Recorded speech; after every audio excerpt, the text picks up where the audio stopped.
umugore wanjye ni Keso Karanga naramurebye mu buramu bukobwa Rugangazi rwankwiye nkugira nataye kure ya myaniko nabayeho buri ntarabona umbereye ntarigera umvurira uw'imbere nka Sebanana Ndereya nanjye ntarakugira iminsi yanjye yahoraga isa nk'iyo mu kibunda none ubijuru ryarakeye umucyo watashye mu mutima wanjye.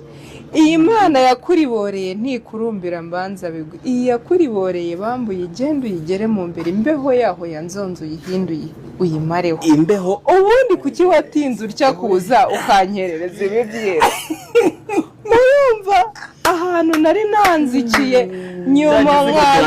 nkaza gusanga ngo umuntu arubatse urumva agahinda kanjye mudakwiye kukagarukaho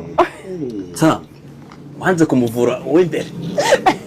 yego umunezero udasanzwe kwibaruka uyu mwana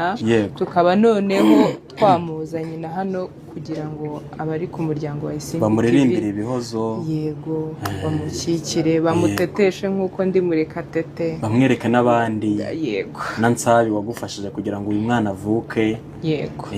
ariko Nsabi waramukunze ndamushimira waramukunze cyari ngombwa